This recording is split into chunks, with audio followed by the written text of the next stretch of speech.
están, estimados amigos de este canal YouTube?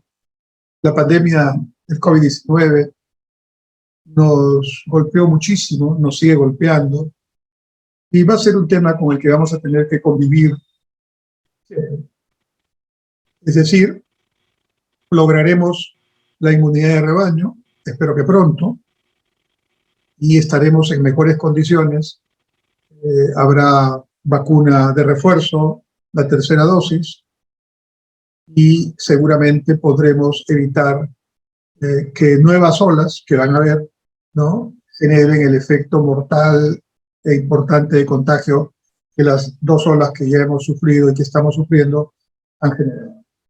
Es el momento entonces de pensar ya y de actuar para una gradual y cuidadosa estrategia de regreso a la escuela de nuestros niños, sobre todo los más pequeñitos que no pueden estar mucho tiempo frente a una pantalla de celular o una pantalla de computadora teniendo una clase, que necesitan para su fortalecimiento, crecimiento integral, una interacción con niños de su misma edad. El colegio cumple unas tareas fundamentales en las edades tempranas y, por supuesto, también para lo que es la educación básica, primaria y secundaria.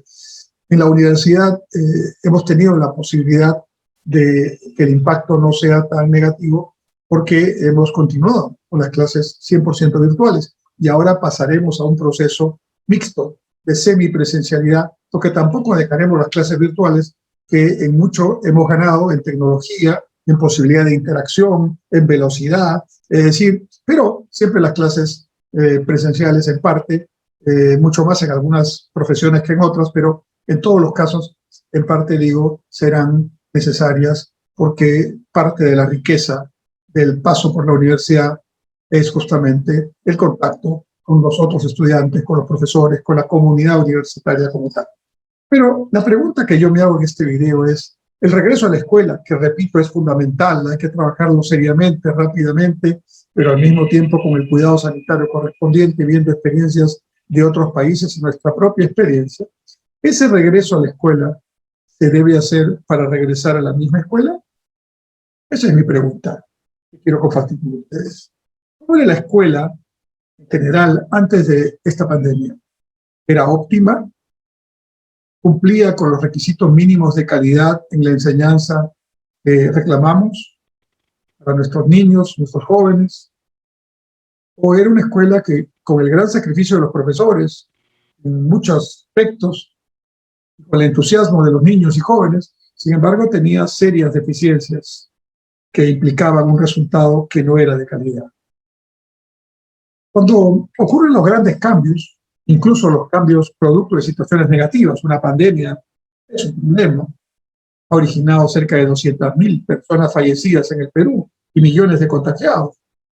Es un problema en toda la humanidad, lo es también en el Perú. Ha hecho que la pobreza regrese del 20% al 30% de la población total.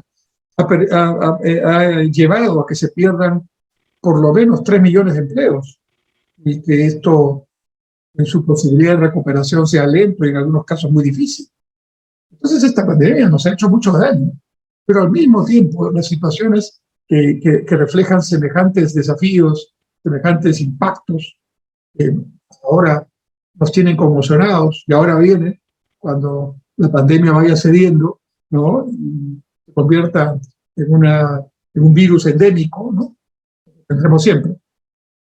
Ahora viene la pandemia de la salud mental, ¿no? ¿Cómo hemos quedado?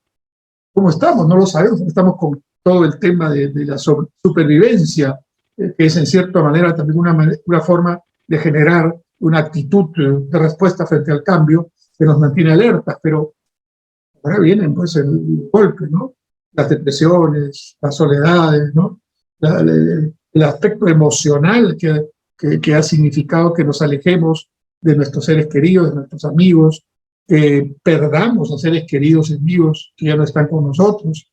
Esto es muy serio. Las consecuencias a largo plazo de este proceso para todos van a ser difíciles. Pero entonces, si eso es lo que pasa, y si también estas situaciones lamentables generan oportunidades, ¿dónde está lo que ha hecho el Ministerio de Educación en estos 2 años para pensar cómo volvemos a la escuela, pero a una nueva escuela, por lo menos en parte, por lo menos en algún proyecto. Ya no me estoy refiriendo solamente al tema de la infraestructura. En buena parte se hubiera podido dedicar el esfuerzo, digo, mientras estábamos en estas cuarentenas o en estos aislamientos o distanciamientos sociales, a mejorar los colegios, mejorar los baños de los colegios, por ejemplo, un tema fundamental, ¿no? Mejorar la infraestructura física, pero más me preocupa los contenidos educativos, más me preocupa los objetivos educativos, las competencias que se están desarrollando para nuestros niños y nuestros jóvenes. ¿Qué hemos avanzado? ¿Qué hemos reflexionado? Tenemos algo sobre una educación en valores tan necesaria para que muchos de los temas de los que ahora nos quejamos puedan ser contrastados o contrarrestados más bien a tiempo y evitados. ¿Hemos hecho algo para incorporar algunos elementos en la educación para, por ejemplo, tener una actitud favorable a la vacuna o a una salud integral preventiva? ¿Hemos hecho algo para generar contenidos que no solamente nos enseñen a leer y a escribir, sino que nos generen el hábito de la lectura, nos permitan comprender lo que leemos y mejor todavía tener un pensamiento propio, complejo, crítico sobre lo que leemos? Hay una autocrítica muy fuerte, porque estamos en esta situación ya casi 2 años. Si los colegios no han funcionado normalmente y los esfuerzos han estado en lograr algo de educación remota, llamada virtual, en realidad el tema debió aprovecharse para una y para otra cosa que tiene que ver con la infraestructura y tiene que ver con los contenidos. Yo creo que no hemos hecho mucho de eso, es lamentable.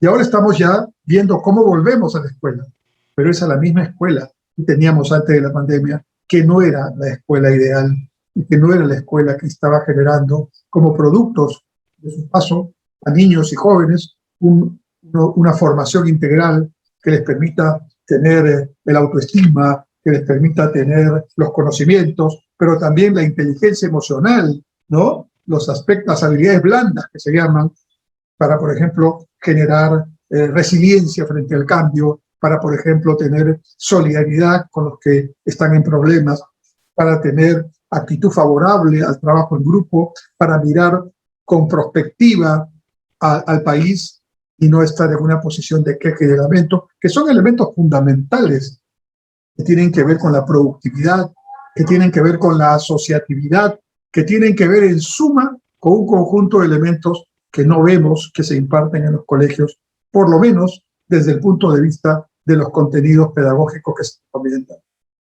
Volver a la escuela es un objetivo fundamental, pero volver a la misma escuela es un tema que preocupa. Gracias.